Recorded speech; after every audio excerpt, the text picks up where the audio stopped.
My phone buzzed with one sentence that split something inside me clean. You weren't invited to Christmas dinner. Your brother's girlfriend doesn't like you. No hello. No apology. Just that.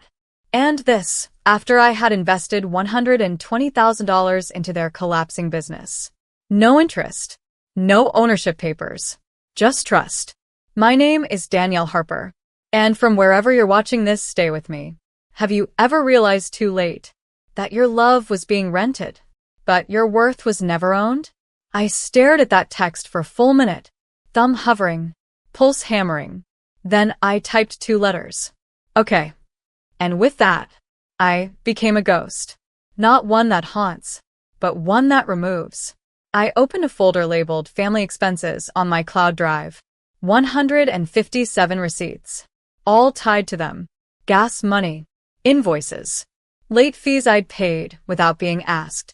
Their inventory bills. Even the plumber they forgot to call until the pipes burst. Click. Delete. One by one.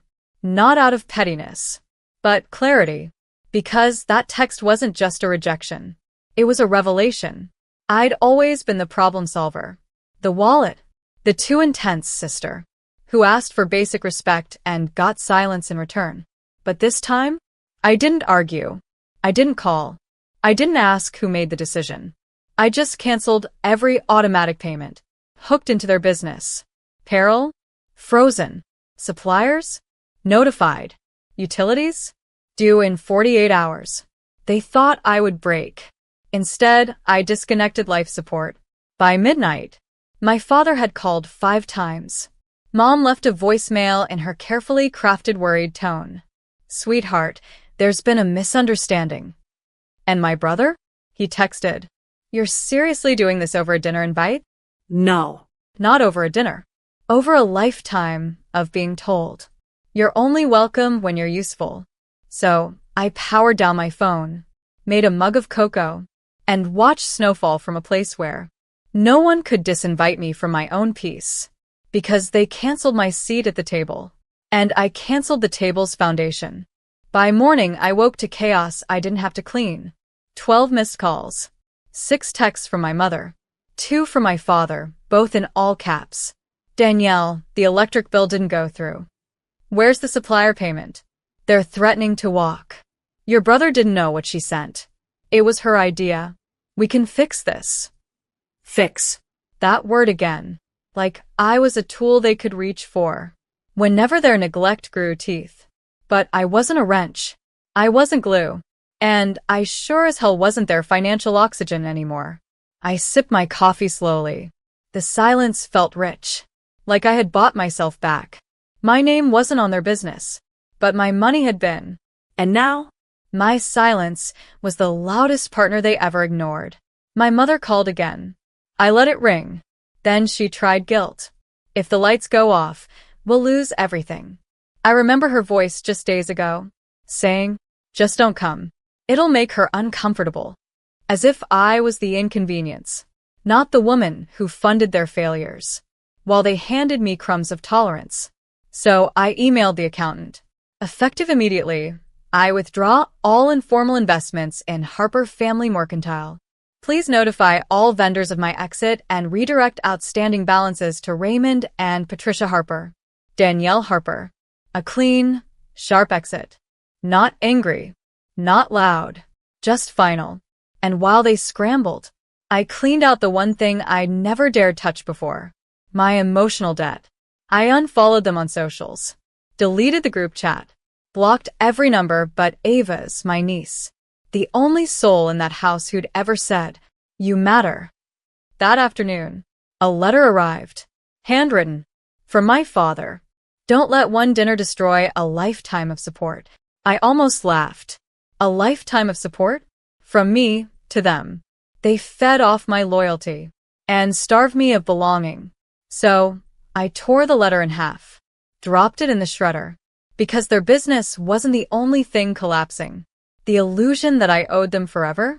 That crumbled too. They stopped calling by day 3. Silence fell. But it wasn't peace for them. It was panic. Their store hours changed suddenly. Closed for renovations, the sign read. Funny. There was no money for renovations. Not without me. I didn't gloat. I didn't celebrate. I just watched, quietly, calmly, as the very structure I'd kept alive on my back began to rot without warning. Then the email came from their landlord. Hi Danielle. I understand you've handled rent previously. The January payment is 2 weeks past due. Can you confirm your continued involvement? I responded in one line. Not involved. Please contact the legal owners directly. He replied. Copy that. Forwarding eviction notice today. That was the moment it became real for them. Not when I said, okay. Not when I deleted the receipts. But when the lights dimmed, and there was no one left to flip the switch back on. My brother texted me later that night.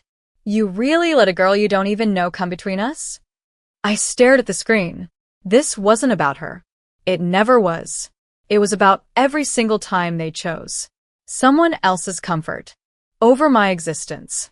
They didn't forget to include me. They excluded me on purpose because I didn't fit the image they wanted to project. I was the one who worked too hard, spoke too directly, earned too much, took up too much space. I made them uncomfortable, not because I failed, but because I stopped needing their permission to succeed. So I blocked the number. And that night, I wrote a letter, not to them, to myself. Dear Danielle, you gave more than they ever thanked you for.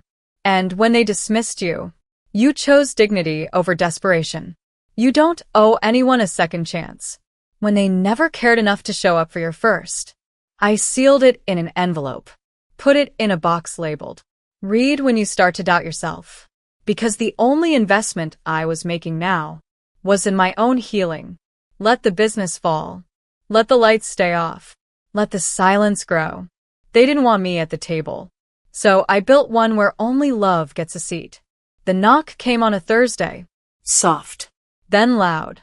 Then desperate. I didn't answer right away. I just stood in the hallway, watching them through the peephole. My parents. No flowers. No apology cake. Just two people who used to owe me by guilt. Now standing in the cold with nothing left to leverage. I opened the door halfway. Didn't invite them in. My mother looked smaller than I remembered. Worn. Worried. Still holding on to the same face she used when she wanted me to feel like the ungrateful one.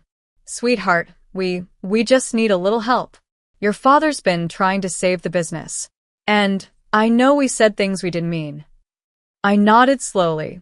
Let her finish. My father stayed quiet, not out of shame, but because he was doing the math in his head. How much would it take to get me back? What strings could they pull this time? But they forgot. I'd cut them all. I stepped outside, closed the door behind me. No warmth. No pretense. You didn't forget Christmas, I said. You erased me. You chose someone's opinion of me over your own blood. And now you're only here because your accounts went dry. My mother's eyes glossed. But I didn't mistake that for regret. It was fear.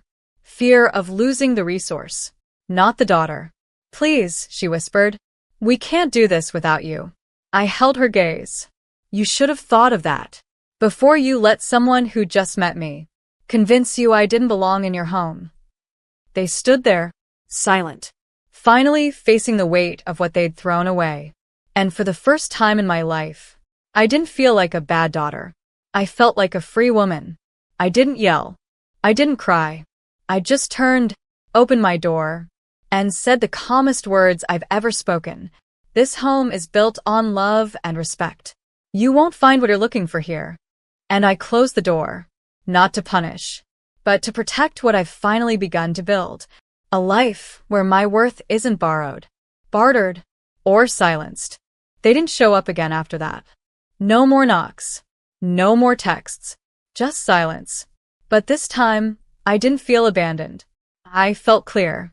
Because when I closed that door, I wasn't just shutting them out. I was stepping into a life that didn't shrink to fit their comfort. I stopped explaining myself. Stopped softening my voice. Stopped justifying why I was always the one left out. Then expected to fix everything anyway. I used to say, maybe they don't know how much it hurt. Now I say, they did. and they did it anyway. I used to wonder if they'd ever change. Now I know. I changed. And that was enough. I took a walk that Sunday through the old neighborhood, past the store I'd once saved. The windows were boarded now. A for lease sign hanging crooked, like the weight of all their bad decisions finally caught up to the glass. People used to stop me in that neighborhood and say, "You're such a good daughter." And I was. But being a good daughter doesn't mean being a doormat with a debit card. So I stopped. Took one last photo of the place. Not for memory. For proof. Proof that walking away wasn't cruelty. It was survival. I printed that photo later that night, pinned it to my vision board. Next to it, a note. Never shrink for people who only grow when they stand on your back. Ava saw it. She asked what the photo was. I told her. That's the last thing I ever paid for that didn't love me back. She nodded, quietly taking it in, like even at 10 years old, she understood. And right there in our little kitchen, we made a new tradition. Every time we let something go that hurt us, we light a small candle. So we lit one, watched it flicker, watched it fade. And as the smoke rose, so did a quiet promise inside me. I will never again apologize for leaving rooms that let me burn, while others stayed warm. They always thought I'd come back, that I'd feel guilty, that I'd miss the noise, the obligation, the illusion of family. But I didn't miss the tension, the unspoken rules, the way love always came with invoices and side comments. They thought I'd cave by spring. I didn't. I blossomed. Because sometimes, peace isn't something you find, it's what finally grows. When you stop watering the people who drain you. One morning, a bank alert hit my email. The joint account I once co-signed for them. Frozen by court order. They were being sued. Unpaid vendors. Back taxes. A business built on IOUs. And one daughter who had finally said no. I sat on my balcony, watching the sun warm the city below me. No panic. No flinch. Just stillness. Ava walked out, wrapped in her blanket, holding her sketchpad. They're in trouble, aren't they? She asked, eyes too wise for her age. They are, I said. But not because of me. She paused. Do you feel bad? I looked her in the eyes. No, baby. I feel free. Because for once, their collapse wasn't my responsibility. I didn't answer the calls. Didn't reply to the "we didn't mean it" emails. Didn't entertain the sudden "we miss you" messages. That came with court dates and overdue bills. You see, when they cut me from Christmas, to impress a woman who'd known them 6 months, they also cut the bridge. To the only person keeping them afloat. They chose to be loyal to appearances. To convenience. To people who liked the version of me that didn't exist. So, I vanished. And, in my silence, the truth echoed louder than any apology they never gave. No more investments. No more saving face. No more rescuing people who would sell your dignity for a compliment. I'd done my time in their story. Now I was finally living mine. One that didn't begin and end with family obligations, but with something far deeper. Self-respect. And the more I chose it, the quieter the noise became. Until the only thing left was my own voice, whispering, "You were never hard to love. They just never learned how." Spring turned into summer, and with it came a letter. Thick envelope. Handwritten. No return address. But I knew the handwriting like a scar. It was from my mother. Inside, a plea. Long, rambling. Manipulative. Dressed in just enough sorrow to sound sincere. We've made mistakes. Your father is sick with stress. Your brother regrets everything. Your niece asks about you all the time. They never once said, "We hurt you." Only that they were now hurting. And could I come fix it? Again. The kicker? A postscript in my father's blunt tone. "You're still part of this family, whether you like it or not." I read it once. Then again. Then I stood up, walked outside, and set the letter on fire. Watched it curl into ash. On the same balcony where I used to take panicked calls, trying to keep their business from sinking. I whispered, I'm not your safety net anymore. And it felt holy. That week, I had them removed from every lingering tie. Small Blue Diamond closed the joint savings account. Small Blue Diamond updated the power of attorney. Small Blue Diamond changed the emergency contact on Ava's school forms. Small Blue Diamond cleared every digital fingerprint they had left on my finances. It wasn't revenge. It was protection. Because people who say, "You'll always be family," only seem to remember that when they're desperate for what you can still give them. I blocked every number. Set my inbox to auto-delete any message from their domains. My voicemail now says, "If you're calling to reconnect, know that I've already made peace." And that peace doesn't include reopening old wounds. Ava asked why we were cutting them off again. I told her the truth. Because boundaries don't mean we hate them. They mean we finally love ourselves enough to say, "This far and no further." We baked a cake that night. Chocolate. With extra sprinkles. Not for a birthday. Just because we could. And as we danced in our little kitchen, I realized they used to be the storm. Now they're just weather I don't live in anymore. 1 year. That's how long it took for the grief to turn into something softer. Not forgetfulness. Not forgiveness. Just distance. Not the kind measured in miles, but in growth. I sat across from the clerk at the courthouse, papers in hand. Her eyebrows lifted. "Changing your last name, Miss Harper?" I shook my head. "No." "Changing my story." Because Harper wasn't just a name. It was the chain on every debt I was never owed. The signature that signed away my silence. The brand I carried. On every check, every favor, every forgotten birthday. But not anymore. I signed a new one. Danielle Reeve. Simple. Sharp. Mine. Reeve, like to stitch together. Because that's what I had done. Taken scraps of hurt and sewn a new life. One that fit without apology. I walked out of that building.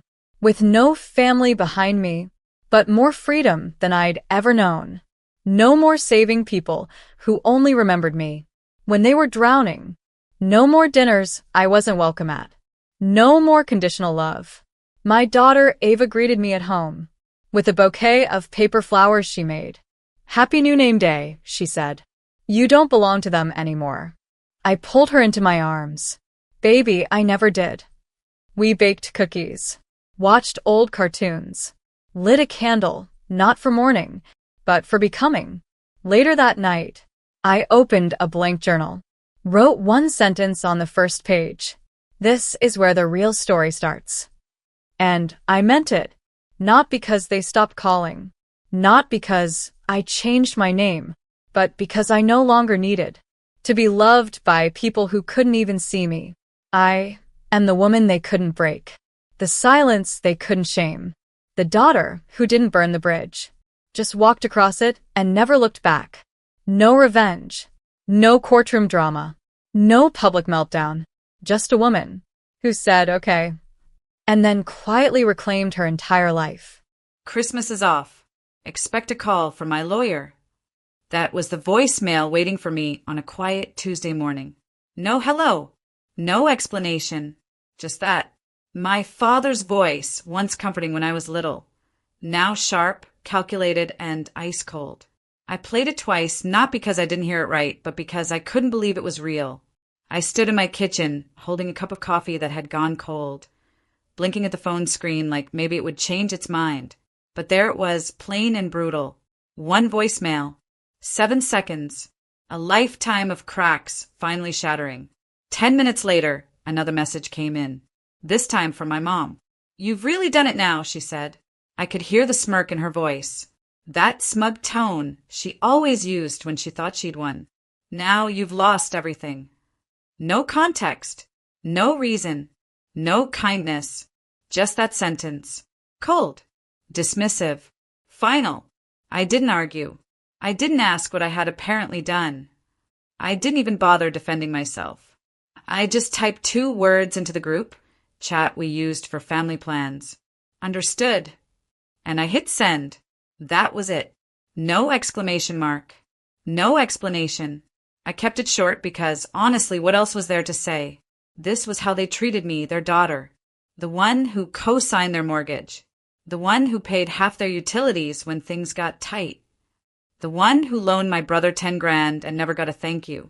The one who canceled trips, dreams, and even dates to show up and help them because family meant something to me.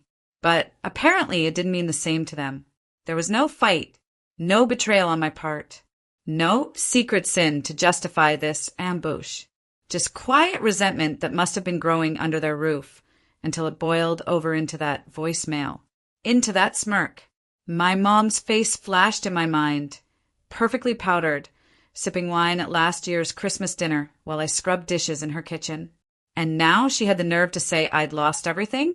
I didn't feel anger yet, just blank, but something inside me whispered, you didn't lose everything. You're just about to realize what you still have. Understood. It was the most controlled lie I'd ever typed, because inside I didn't understand a damn thing. I sat on the edge of my bed, staring at that one-word text glowing on the screen as if it had a heartbeat of its own. My thumbs hovered there for a long time before I finally put the phone down. My chest was tight like I'd been holding my breath for years and didn't even realize it. I was trying so hard not to cry. Not because I didn't want to, but because part of me still couldn't believe they meant it. That this wasn't just another one of my mom's manipulative games, or my dad's passive-aggressive punishment disguised as tough love. But this time it felt different. It felt final. A lawyer? Over Christmas? It was like they couldn't just reject me quietly. They had to make it official. And the worst part? I still wanted to believe I'd wake up and they'd say it was a joke. That maybe they were just angry. That maybe I'd done something without realizing.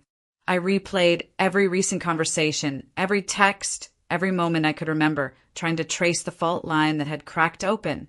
But there wasn't one. Not really. Just years of me carrying the emotional and financial load for everyone. I was always the responsible one. That was my label. Samantha, the fixer, the calm one, the reliable daughter who never said no, the one who helped with mortgage payments when my parents were between jobs, the one who drove 4 hours to watch my brother's kids when he had an emergency, the one who sent money for birthdays, for bills, for little things that added up to more than I ever spent on myself. And I never asked for anything back, because I thought that's what family did. I thought that being the dependable one meant I mattered. But maybe it just meant I was easier to exploit. Maybe the real reason I was so calm in that message wasn't because I was strong, but because I was numb. There's a kind of heartbreak that's so quiet, it doesn't scream or break dishes. It just sits there, heavy, patient. And now, that weight had finally become too much. I didn't want to be the girl who begged for love, who asked her parents, "Why are you doing this to me?" and got silence in return. So instead, I said the only thing I could muster. Understood. But no, I wasn't okay. Not even close. And yet, somewhere deep beneath the ache, something was shifting. Something I couldn't name yet. It didn't feel like revenge. Not even anger. It felt like a door had closed.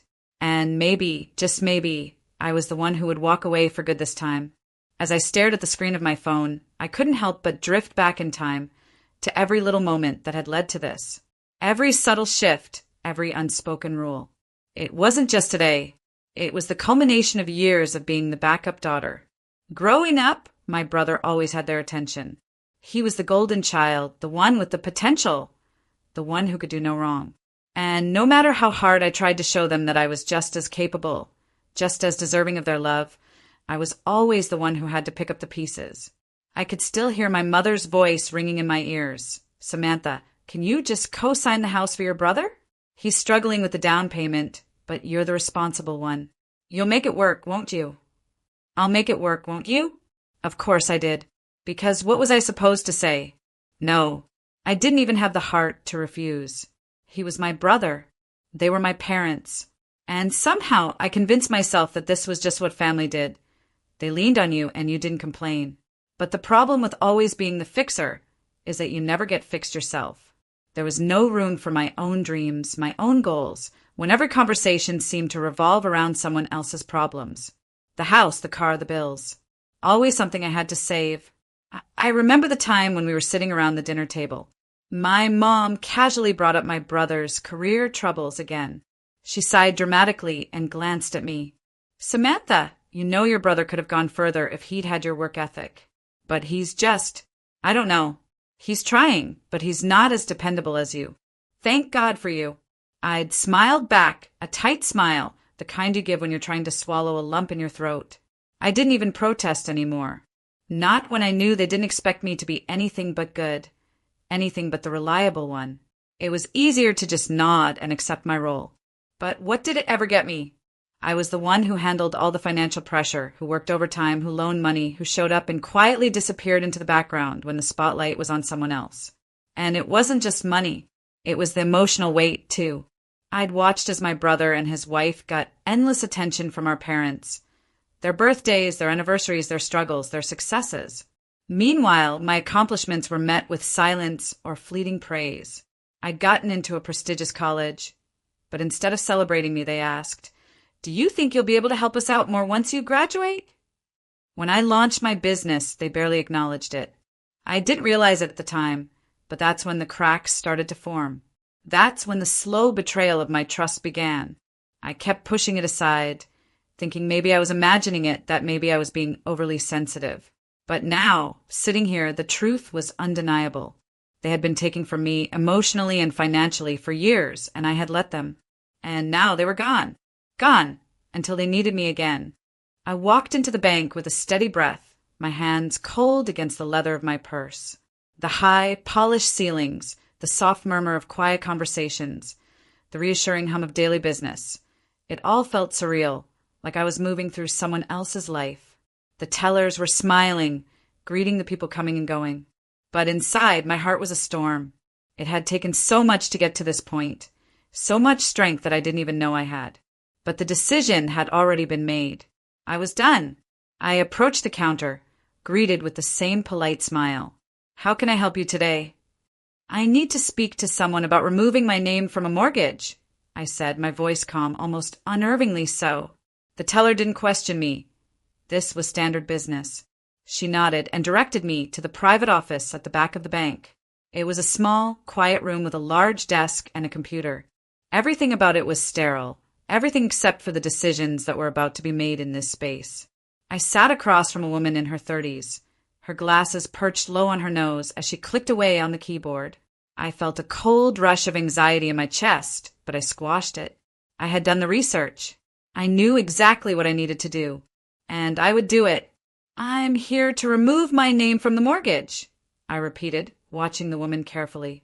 Her gaze flickered up from the screen, as if she didn't fully understand the gravity of my request. "You're sure about this? It's a significant amount. $320,000 is no small sum, miss." She glanced at the paperwork. "Samantha!" "I'm sure," I replied, my voice unwavering. "I've made the decision." The paperwork was a blur of words and signatures. I didn't need to read it over. It was all legal. And as I scrawled my signature, a sense of quiet finality settled over me. I didn't need to explain myself to anyone anymore. Not my parents, not anyone. The weight of the $320,000 mortgage had been on my shoulders for years, but in this moment, it felt like I was setting myself free. The woman printed out the forms and slid them across the desk, but I barely registered the words on the page. I could already imagine my parents' faces when they realized what I had done. The shock, the panic, but they wouldn't understand. This wasn't an act of vengeance. It wasn't about making them suffer. It was simply me saying no. No to their manipulation. No to the years of being the backup daughter, the one who picked up all their slack. No to the lie that I owed them anything more than what they'd already taken from me. "Everything is processed," the woman said, smiling. "You're all set." I stood up, my hands steady as I took the documents and tucked them into my bag. I didn't feel triumphant. I didn't feel angry. I simply felt done. I turned and walked out of the bank, my footsteps echoing in the quiet hallway. Outside, the world was busy, unaware of the quiet storm I'd just set in motion. But inside, I was calm. It was done. And now I was free. 2 days passed in a quiet, almost eerie silence. For the first time in a long time, I wasn't glued to my phone. nervously checking for messages, anticipating the next crisis. I was at peace, and it felt foreign but comforting, like a weight lifting off my chest. But all of that changed the moment I picked up my phone again. I had a total of 67 missed calls. 67. Each one was from either my mother, my father, or my brother. The notifications came in rapid succession: texts, voicemails, panic-laced questions that were left unanswered. I scrolled through them, the messages getting more desperate, more frantic with each new one. "Where are you?" came one from my brother. "This is urgent. Call me back." The next was from my mother. "Why are you doing this? Pick up the phone, Samantha. We need you." Then another voicemail from my dad. The same message, each time with a little more strain. "I don't know what you think you're doing, but this is going to ruin everything. Call me." I let the phone sit in my hand, the vibrations of each call pulsing against my palm. There was a time when I would have picked up immediately, tried to smooth things over, reassured them that I wasn't abandoning them, that I would help. But not now. Now I was just silent. But then came the message that really got to me, the one that wasn't from family but from their lawyer. "Samantha, we need your signature to proceed with the refinancing of the house. Without it, the entire deal falls through. Please contact us immediately." I read it twice, slowly. It was exactly what I expected, and I could almost hear the panic in his voice through the words. They had no idea what to do without me. For so long I had been their lifeline, the safety net, the one who always fixed everything, the one who always said yes, even when I was suffocating under the pressure. But now they were facing the consequences of my absence, and it was crushing them. I didn't respond. Not a single word. No text. No voicemail. Nothing. The silence between us became a weapon, and it felt more satisfying than anything I had ever done before. It wasn't out of anger, though. It was simply the consequence of years of being their backup plan. I didn't owe them explanations. I didn't need to explain why I was done. They had used me for too long, and now they had to face the reality of what their actions had cost them. I set the phone down, the screen flashing with more incoming messages. But it didn't matter. For once, the ball was in my court, and I wasn't picking up. It's strange, isn't it? How you can pour so much of yourself into something, give everything, your time, your energy, your money, only for people to look at you like you're disposable when they no longer need you. That's how it felt with my parents, my family. They built everything on my back, my sacrifices, and my blind loyalty. And when I finally drew a line in the sand, when I said enough, they tried to erase me, as if I never mattered, as if all the years I spent being their safe bet had meant nothing. But that's the truth, isn't it? To them, I wasn't a daughter.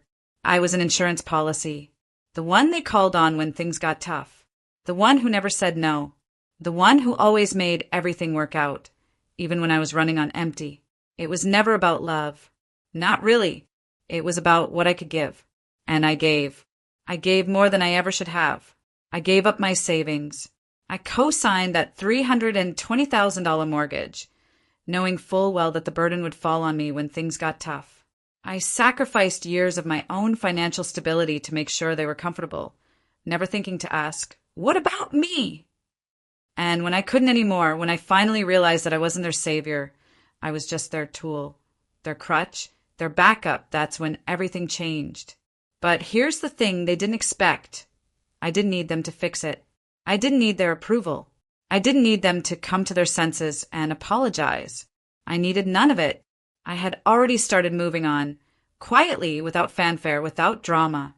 I watched as their world started to crumble, as their lawyer began calling and the pressure mounted. My mother's carefully crafted image of being the perfect, well-put-together matriarch was slowly peeling away. My father, the man who had always been so sure of his control, was losing his grip. The chaos they had created started to unravel. And me? I was thriving. Not out of malice, not out of revenge, but because for the first time in my life I was living for myself. I didn't have to constantly worry about their messes, their crises, their drama. I wasn't responsible for their bad decisions anymore. I was free. I focused on my own life. I picked up the pieces of my own dreams that I'd set aside for so long.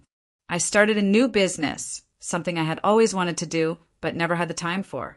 I nurtured my own growth, my own peace, and it felt right. I wasn't perfect. I still had doubts, moments of guilt. But when I looked at the life I was building, outside the shadow of my parents' expectations, I knew I had made the right choice. They had expected me to buckle, to feel sorry for them, to come crawling back when the dust settled. But I wasn't going to be their safety net anymore. I was done, and that in itself felt like the sweetest victory. The phone rang late that afternoon, a familiar number. My father's number. I stared at the screen, not sure what I was expecting. His voice, his apology, his plea for me to come back and fix everything. That's what I assumed was coming. The same old routine, the same manipulative tactics. But this time was different.